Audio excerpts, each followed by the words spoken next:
Greetings from the Eccentric Man. It's been a little time since the last video. Lots of things in real life getting in the way. Had a couple of games, but not anything that I could really video as battle reports.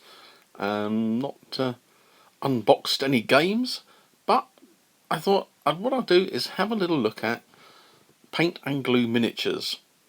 The guy who runs it, Garry, is an old friend. We've worked for many years together, and recently got back together to do war games.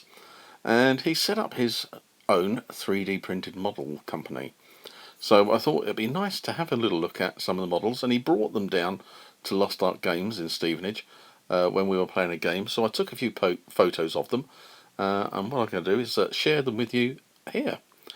The company that he's doing, he's expanded his range really well. He's got printing licenses with many of the people who have produced the files for these models. So everything is done on license to the owners of the files, which is really good. There are some 3D printing out there which have not gone down that route, but paint and glue have gone that way. One of the things with paint and glue is the variety of unusual vehicles, and it's the unusual vehicles that the major companies, Warlord Games, Rubicon, that they don't produce.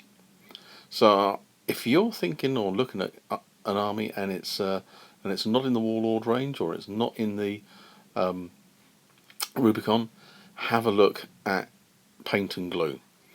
It's the filament plastic, and let's have a look at some of the tanks now then.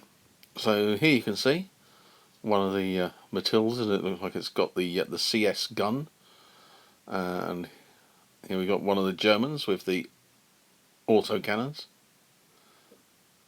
You can probably see the striations on the vehicles, and that is something that you get from the 3D printer.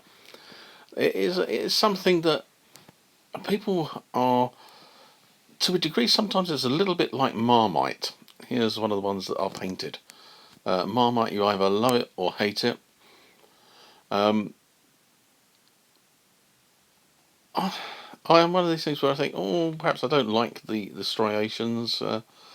However, looking at them on the table when they're painted and from a gaming distance, it is not so clear as to the striations. And as you can see the picture here, from a gaming distance, they look not bad at all. And certainly cost-wise, if you're on a budget, the 3D print, or as I say, you can't get the one because it's a rarity, the 3D printing is probably your way to go. And certainly I've just ordered a couple of bits from Garry to have a go and paint up. So yeah, interesting, the 3D printing side.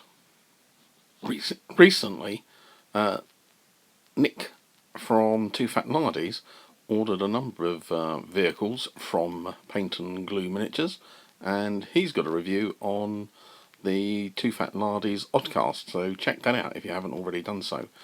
But you can have a look at the pictures here. He's painted them up really nicely. This is one of the Paint and Glue Jeeps, and it's for the British Airborne.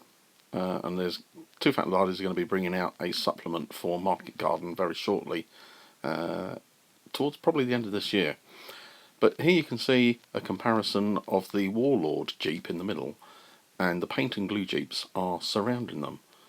And as you can see, they fit in very nicely, and they look very good. So yeah, there are sort of things you can put in place when you paint them. A good primer. You could then give it a coat of varnish, gloss varnish, and then paint on top of that, and then give them a matte varnish after, and that should iron out some of the striations. But I say, if you're looking at them from the top of from a gaming point, they look really nice. So don't be put off. Have a look. the price is right, and check out Paint and Glue Miniatures. So, thank you very much for watching, and should be getting a battle report up soon. I had a game against Colin and his Japanese with my British Defence Op Sea Lion, so that's going to be coming up shortly.